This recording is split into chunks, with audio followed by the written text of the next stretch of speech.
Binabantayang low pressure area na si 92W na sa moderate to high chance na maging ganap na bagyo, pero tutumbukin ito ang bahagi ng Guam this weekend. At may posibilidad pa rin na pumasok sa loob ng Philippine Area of Responsibility within 90 to 102 hour period.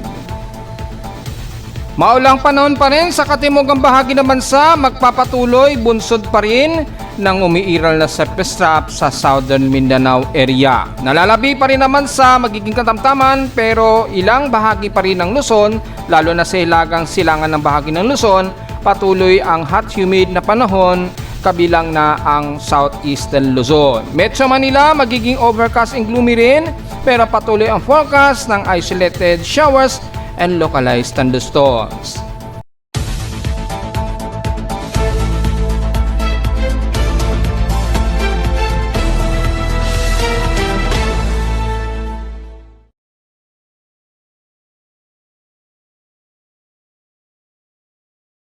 Hello, good morning mga folks. Welcome po muli sa ating Daily Weather Bulletin at Analysis para sa araw ng Miyerkules, June 17, 2026. Ang oras nating boss may umaga ay alas 11:10 na umaga.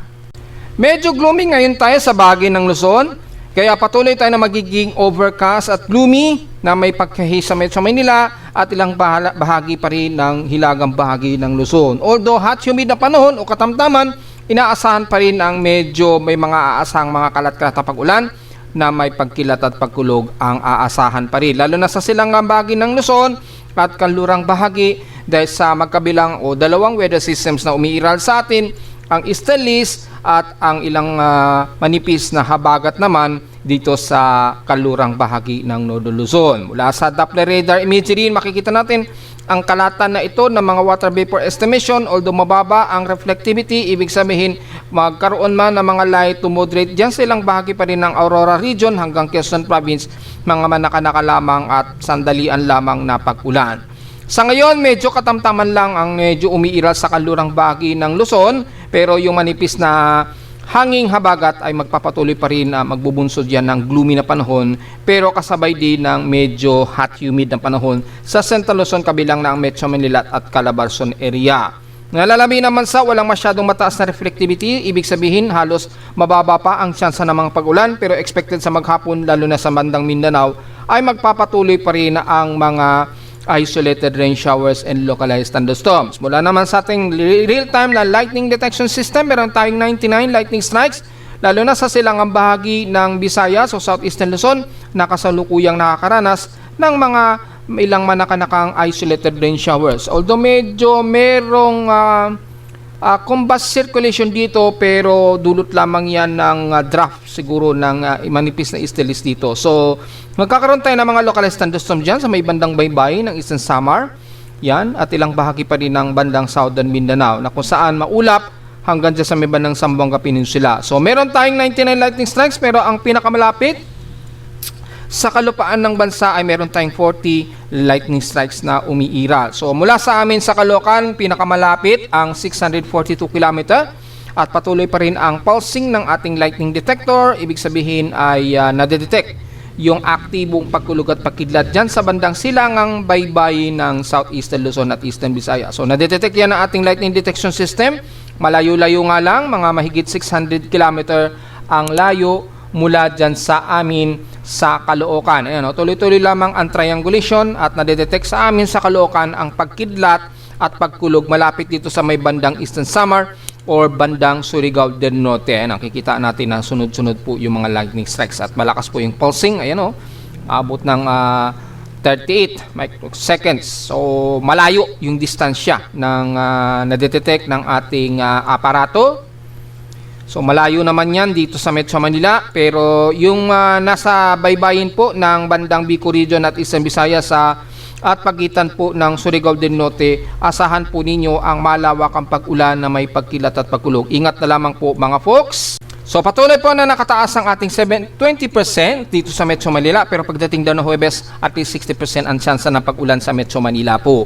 Hanggang Friday, naglalaro sa 60% daw. Pero ngayong araw medyo mababa daw na may partially cloudy pa rin tayo base sa ating forecast and storm prediction.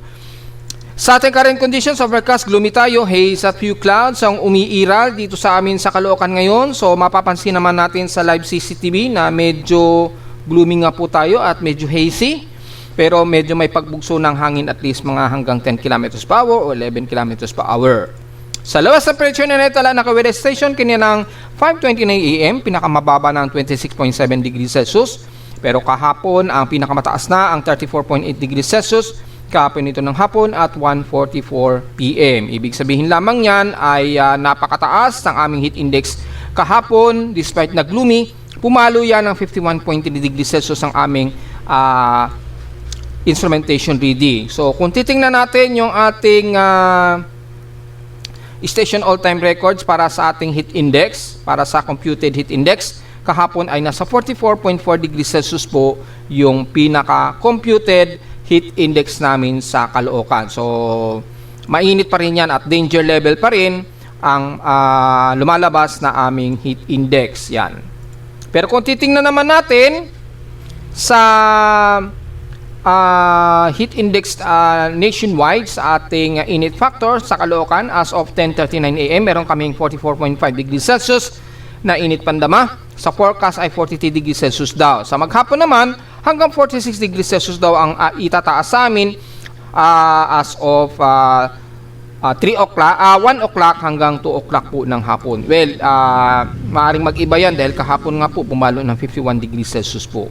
Yan yung forecast sa amin. At sa automatic weather stations naman mula sa data feed Pag-asa, nangunguna pa rin, nangunguna this time ang General Santos na may 37.7 degrees Celsius o halos 38 degrees Celsius po ito as of 10 o'clock AM ngayon, na may pinakamataas na heat index ngayong kasalukuyan as of 10 o'clock.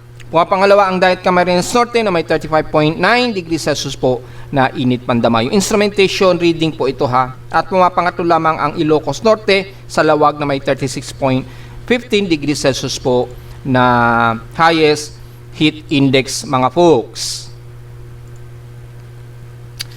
Kung tatabi naman natin sa peak streams in past 24 hours, number 1 pa rin ang Tuguegarao sa may pinakamainit na outside air temperature na 36.6 degrees Celsius. At sa Baguio City naman ay may 17.6 degrees Celsius na lowest temperature naman sa bansa. So pagdating naman sa Inulan, ang Dagupan na may 20 mm na at least moderate lamang na pag-ulan nito. Kahapon sa amin sa Caloocan, 3 mm lamang ang inabot sa amin. At sa maximum sustained wind ay ang Gian Eastern Samar nakatotal sila ng 12.9 km per hour.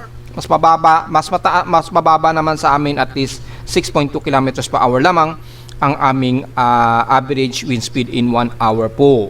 Outside humidity nito ay medyo katamtaman to higher humidity na may 78%. Bumaba ito ng 4% since last hour. Pero mayroon tayong high pressure area na 1,010 hectopascals and steady ito since last hour. Kasalukuyan pa rin tayong nasa high tide, so at least mga 1.1 to 1.5 ang taas. Double check natin para sigurado tayo sa ating tides and levels. Well, 1.6 meters po ang lalim o taas ng sea level. Napakadelikado po ito, lalo na't kasabay po ng maalon na karagatan. Iwasan po natin muna na maligo kapag under high tide po tayo. Antay na lamang ninyo siguro mga bandang hapon po, o siguro mga bandang alas 3 siguro hanggang alas 4, medyo mababa na siguro yan. Pero probably mga nasa 1 meter pa rin yung taas yan, so medyo delikado pong pumalaot ngayon. Mataas po ang ating high tide. So sa mga uulanin na matitindi, kasalukuyang may high tide, expected po na medyo mabilis po ang pagtaas ng ating tubig baha kapag ganito po kataas ang sea level po at hatak ng high tide po ha. So nasa 1.6 po meters ang grabing sea level natin ngayon. Bukas yan hanggang 1.5 to 1.4 po in Friday ang magiging sea level natin kapag high tide po. So matataas po yung ating sea level, delikado po pumalaot lalo na sa mga maliliit nating mga sasakyang pandagat. Kung maaari, iwasan mo natin pumalaot tuwing mataas ang high tide dahil lumalagpas po ng 1.4 to 1.5 meters ang taas ng sea level. Hindi pa rin magandang ating air quality at 116 index. So magmas po tayo sa mga sensitibong mga baga. May umiiral pa rin tayo na polluted na heat thermal inversion. At sa ating almanak naman, sumikat ang haring araw kaninang 5:27 AM at lulubog po ito mamayang 6:26 PM. At meron na po tayong 5% illuminated ng waxing crescent. So makikita natin hindi pa yan magmo-moonrise. Ay nasa natin na magmo-moonrise po yan o kaka-moonrise lamang po yan itong 7:31 AM. At mamayang gabi na po ito ng 8:53 PM lulubog. At sa ating local weather outlook para ngayong Wednesday to Thursday, expected natin ang partly cloudy sa maghapon. Maliit lang daw ang chance ng pag-ulan at 7% to 10%. So mukhang mas bumaba pa nga. At bukas ng Thursday ay at least meron tayong 58 to 60% chance of rain. Pero magiging gloomy po ang halos maghapon natin mga folks ha. So madalas magkakaroon tayo ng mga isolated rain showers and localized thunderstorms pa rin. Nakasama niyan ngayong araw hanggang bukas ng Huwebes. Highest and lowest na pressure expected, 34 to 35 degrees Celsius, and lowest na pressure expected ay nasa 27 to 28 degrees Celsius.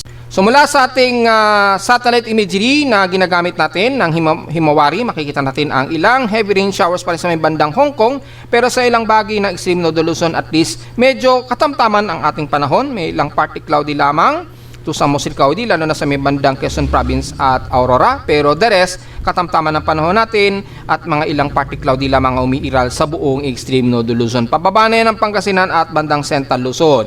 Wala naman sa bagay ng Metro Manila, medyo gloomy po tayo hanggang dyan sa may bandang dyan sa pagitan po ng bandang Infanta Quezon hanggang Gabaldon, yan. Medyo gloomy tayo dyan, kasabay ang buong Metro Manila at bandang Laguna pababa. Although medyo katamtaman pa rin tayo, gloomy nga lang sa halos buong araw. Yan. Asahan din ang mga isolated rain showers and localized thunderstorms pagdating po ng hapon dahil medyo accumulated ang water vapor nga po dito sa bandang silangan nga po ng Luzon. Kasama na ang Kabikulan na medyo moderate pero mas maaraw tayo dyan at medyo malinsangan. Huwag masyadong magbilad, kabilang na ang bahagi nga po ng Camarines Region, Catanduanes at ilang bahagi nga po ng Legazpi at Sorsogon. Magiging maaraw din at paalinsangan, medyo katamtaman dito sa bahagi nga po ng Mimaropa. Partly cloudy lang din ang iiral, pero expected sa bandang hapon po may mga forecast tayo ng mga localized thunderstorms at the rest ng Southern Luzon hanggang Masbate na yan. Bandang Visayas naman, expected po na magiging katamtaman tayo pero magiging maulap ang maya-maya natin, usually bandang hapon. Expected ang mga localized thunderstorms dahil kasalukuyan pong may mga pagkulog at pagkidlat ngayon dyan sa karagatan o baybayin nga po ng Eastern Samar Region. Ayan, no? Malakas po yung mga pagkulog at pagkidlat dyan. So ingat na lamang po, magdala ng payong just in case bigla kayong ulanin dyan, lalo na dyan sa bahagi nga po ng Lawang, pababa na yan ng bandang Sulat, Borongan, Eastern Samar. Damay na rin lang bahagi nga po ng bandang Hidnani, pababa ng Gian, Eastern Samar po. Kasabay na rin ang Leyte mula Tacloban hanggang dyan sa bahagi nga po ng Southern Leyte sa San Francisco. Partly cloudy dito sa mostly cloudy tayo, pero moderate at hot humid na panahon, kabilang na ang Cebu, Bohol at ilang bahagi ng Negros Region at Panay Island.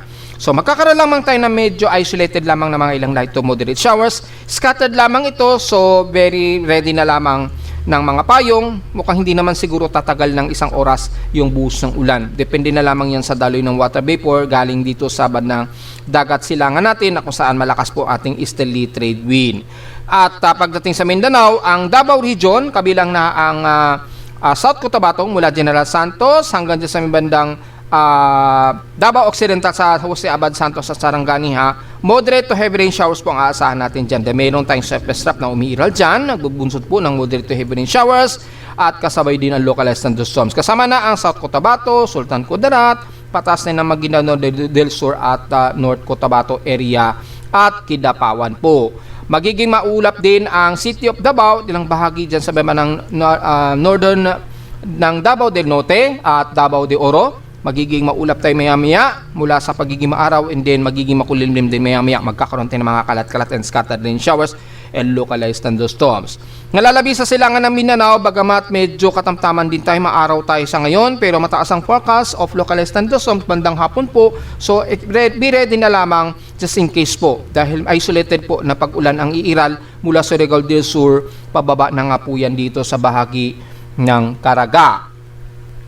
Magiging katamtaman din ang Northern Mindanao mula Surigao del Norte, kasama ng Agusan Region, mapapakamigin man yan hanggang Cagayan de Oro, hanggang dito sa boundary po ng Lanao del Norte, magiging katamtaman maaraw at medyo maalinsangan po tayo. May isolated po tayo na forecast ng isolated rain showers ngayong hapon o gabi, pero hindi naman tumatagal yan ng mahigit isang araw. So, isang oras. So, hindi naman masyado concern ang pag-ulan dahil sa ngayon, medyo matirik ang araw sa inyo dyan sa Northern Mindanao. Magiging maulap na pagdating dito sa bahagi ng Surigao del Norte, Zamboanga del Norte at Zamboanga del Sur. Yan, magiging gloomy po tayo dyan hanggang dyan sa bahagi nga po ng Basilan Island at Hulusulu. Asahan po natin na magiging maulap at kalat-kalat po ang isolated rain showers and localized thunderstorms. So, chance po na mga heavy rain anytime po soon dahil may surface trap po na tumatawid dyan sa meba ng Zamboanga Peninsula. Pero silang bahagi ng Zamboanga Peninsula kabilang na ang Mid-Salip, Pagadian, yan, hanggang dito sa boundary po ng Misamis Occidental. At least dyan, medyo maaraw muna kayo dyan, medyo hot, humid ang panahon. Mga bandang hapon lang siguro o bandang gabi, medyo may isolated na forecast of isolated rain showers at localized thunderstorms ang inaasahan. So sa ngayon, medyo katamtaman ang panahon sa most areas ng bansa natin. Medyo gloomy lang mang tayo at magkakaroon lang tayo ng mga afternoon rain showers po pagsapit ng bandang hapon po, gabi o maging sa madaling araw po. Dahil may dalawang weather systems nga po tayo na umiiral, manipis na habagat dito sa kanluran at istalis naman sa bandang silangan ng bansa. So yung pagsasalubungan ng yan, magdudulot lamang yan na mabigla ang kalat-kalat na mga pag-ulan na may pagkidlat at pagkulog. Mula naman sa ating binabantayan, si 92W mula kahapon sa medyo pagnipis niya ngayon, habang lumalapit nga po ito ng bandang Guam, ay unti-unti naman nagkaroon na po ng reorganized development itong C92W. Kung titingnan natin yung pinaka-satellite imagery, nagre-reorganize uli ang kanyang water vapor at upward low convection, so tuloy-tuloy po. At sa mga weather agencies nga po, kinonsider na nila yan as moderate chance na maging isang ganap na bagyo. Pero sa ating tropical cyclone sector, base sa kanyang 1 minute, ay moderate to high chance na nga po ito na magiging isang ganap na bagyo. Ayan, nasa kanyang maximum sustained wind na 37 km per hour at bugsong 48 km per hour. Medyo mataas pa kanyang atmospheric pressure, so alanganin pa po yung development niya, pero patuloy pa rin na kumikilos yan pahilagang kanluran po. Base na rin doon sa huling monitoring natin, pakanluran o pahilagang kanluran po ang tumbok niya at lumalapit na siya dito sa may bandang Guam.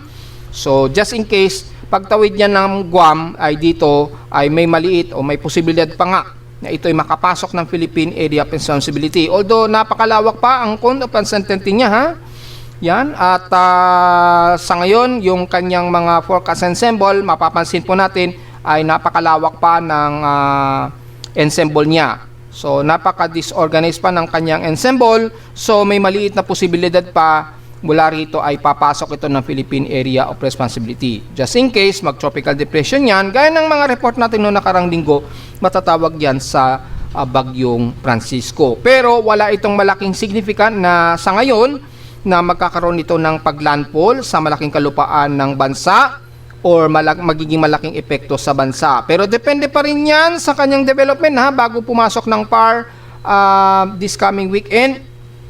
Just in case maging mas malakas na bagyo yan, medyo maapektuhan po tayo ng enhanced sabagat naman na magpapaulan dito sa kanluran muna ng bansa na magdudulot po ng malawakang pag-ulan. Pero kung mananatili lamang siya hanggang tropical depression, mahina-hina lamang na mahahatak ang habagat. So magkakaroon lamang tayo na maulap na yung papawirin siguro at mga ilang kalat-kalat na pag-ulan. Pero yung malaking significant impact ng bagyo, just in case mananatili lamang siya as tropical depression dito, habang kumikilos ito pa-recurve or pahilaga, hindi naman masyadong magkakaroon ng significant impact, just in case po.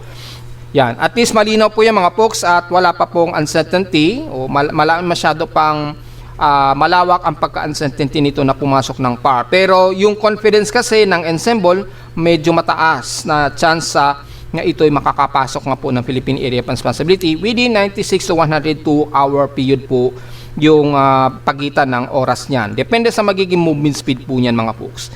Dito nasa medium intensification na siya, so gaya din sigurado kay pag-asa niyan, nasa medium chance na rin siya na maging isang ganap na bagyo at 50% chance according dito sa ating ginagamit na monitoring sa tropical cyclone sector. Yan. Pero yung mga ibang ensemble forecast pa gaya ng DeepMind, wala pa sa ngayon na ipinapakita itong si DeepMind, wala pa. So medyo wala pa po, so insignificant pa po sa ibang mga simulation. Pero yung mga ibang multiple agencies, meron na nga pong forecast na ito'y kikilos pa ilagang kaluran at may posibilidad nga na makakapasok ito ng Philippine Area of Responsibility. Dahil kung kukunin natin yung pinaka-mean ensemble track niya, yan o, lumalabas ganyan ang magiging kilos niya. And then magre-recover din kaagad, ganyan. So tulad na rin yan sa mga nakaraang forecast natin for monthly tropical cyclone forecast and prediction na maaaring mayroong pumasok na ganyang bagyo pero at least 40% na ito ay lilihis kaagad o hindi tatama ng rekta sa malaking kalupaan ng bansa. So tingnan na naman po natin mga folks, medyo malayo pa kasi siya. Yan as of 8 o'clock AM nung huling record, ang layo niya, ang reference point natin, ang bandang Guian, Eastern Samar, sa silangan ng Visayas, nasa layo itong 2,789 o 90, 2,790 km east ito ng Guian, Eastern Samar. Or medyo taasan pa natin ng konti. Yan. So bandang Borongan, nasa 2,833 km east ng Borongan, Eastern Samar, sa labas ng Philippine Area of Responsibility. Nasa loob na yan ng domain natin ha. Probably na nasa pagitan na ito ng Tropical Cyclone Advisory Domain ni Pag-asa niyan. Kaya lalabas na yan sa mga balita nila. Actually, mga madaling araw pa ay nire-report na nila yan malamang.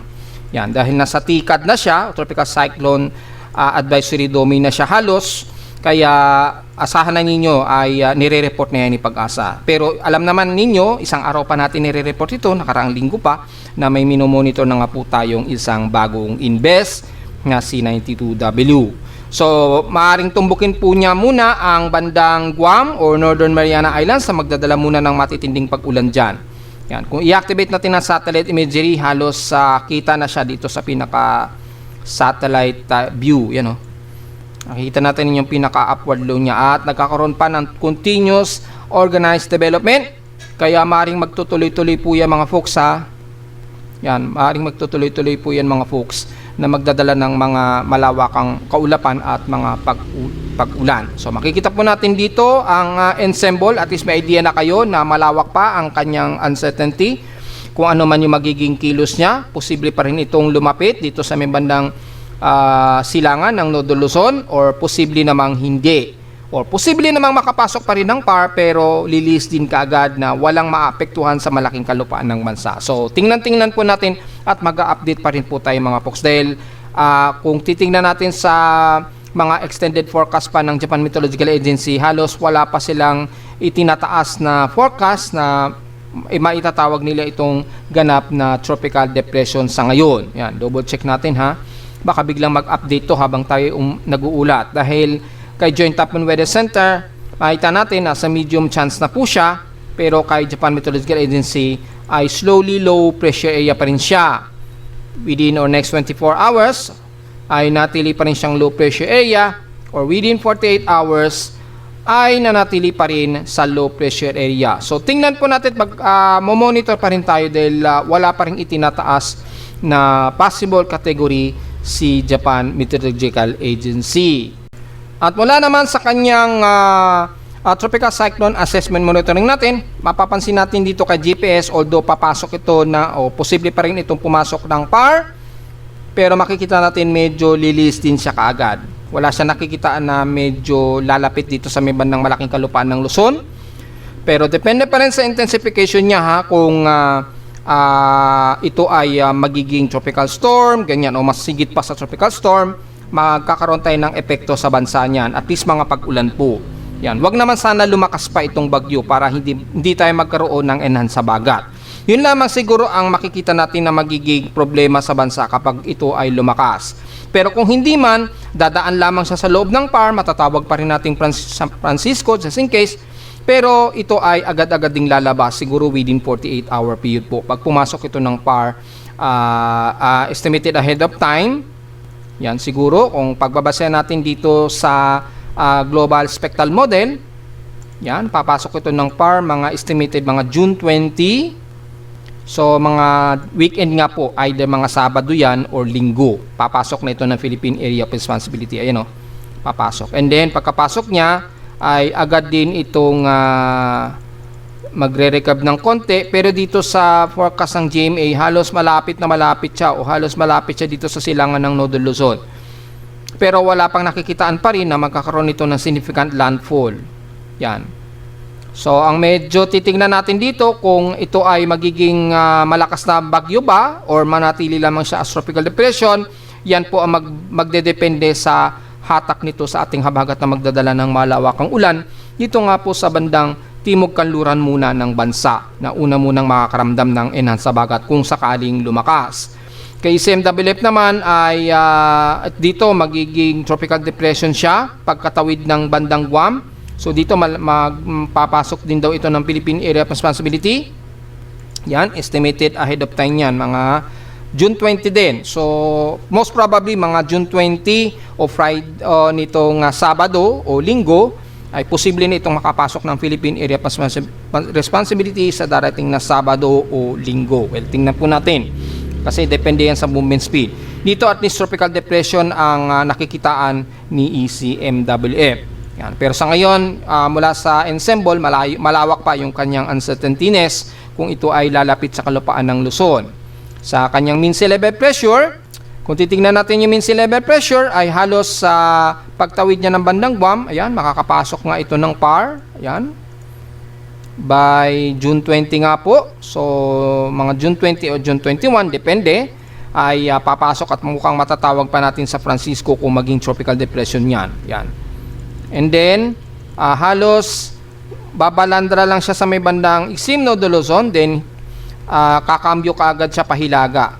Kasi nahihindran siya ng high pressure area dito, kaya ang nangyari tuloy, itong low pressure area na nakikita natin, ay napipilitan niya tuloy kumabig papakanluran pa. Ganun po nangyayari sa kanya. Dahil nahaharang po siya ng high pressure area nga po dito sa may bandang southeast of Japan. Yan po yung ating initial muna na analysis. Sa ngayon, wala pa tayong initial na Western Pacific forecast analysis. Pero mataas na po yung kanyang convergence. Ayan, mataas na. So, most probably ay isa na itong ganap na low pressure area o active na low pressure area just in case within our next 48-hour period.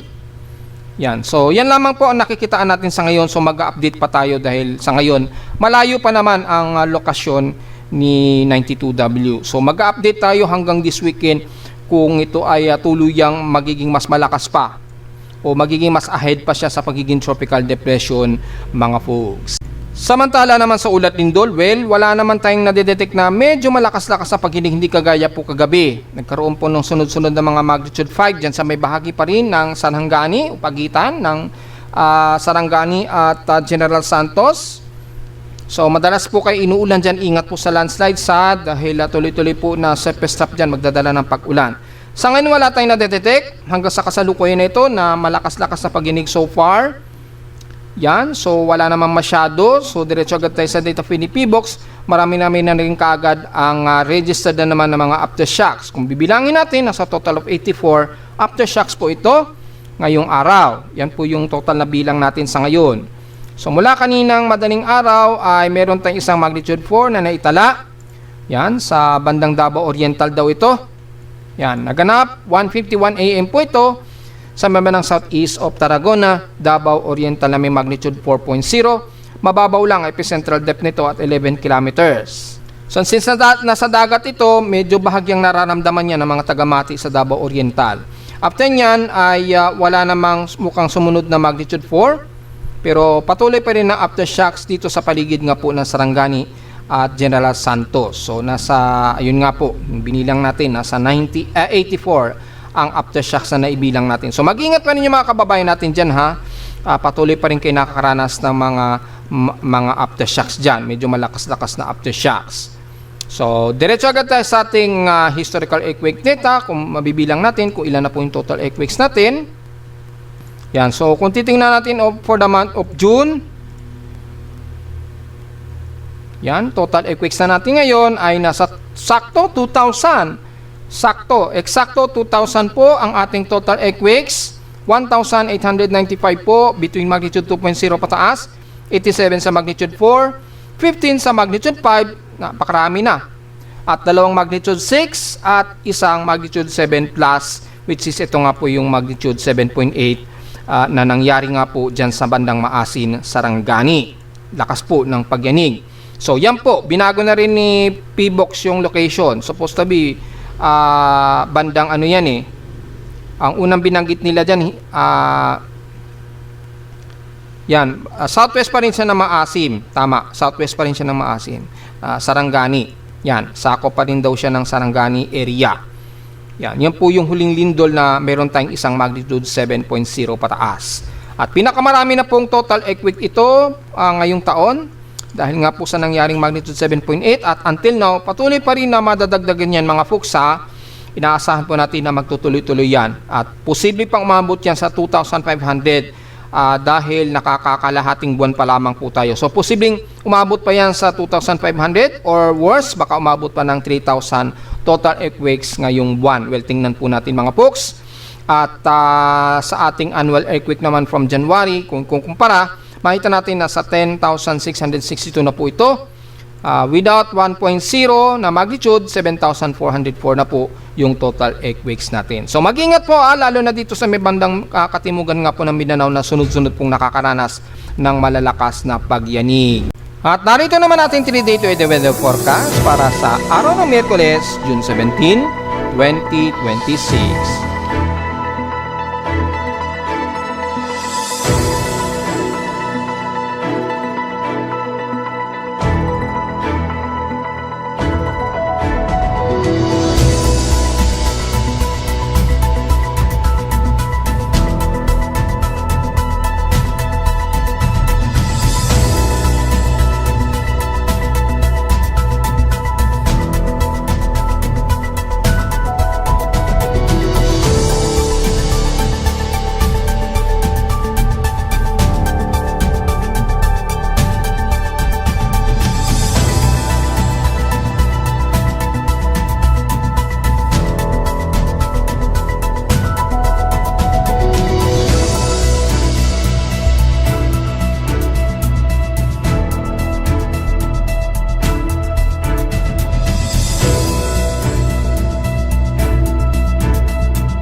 At hanggang dito naman po ating Daily Weather Bulletin at Analysis para sa araw ng Miyerkules, June 17, 2026. Huwag pong kalilimutan na mag-like, share, subscribe po sa ating YouTube channel at visit lamang anytime sa ating website na www.pimoweather.com para sa ibang detalye na gusto nating malaman na hindi natin isama ngayong magtatanghali na sa ating report. Asahan lamang na makakaranas tayo ng medyo hot humid na panahon pero katamtaman at maaraw pa rin dito sa Metro Manila. So magkaroon man ng mga isolated rain showers o localized thunderstorms, mga bandang hapon po yan, bunsod yan ng dalawang weather systems natin. So magkakaroon tayo ng mga inaasahang afternoon rain showers. At visit lamang sa ating website sa gusto malaman pa rin ang pinaka-dynamic events mula sa reading ng ating aparato sa Caloocan at sa data feeds mula sa iba't ibang weather agencies. Maraming salamat po mga folks at magandang araw po sa ating lahat.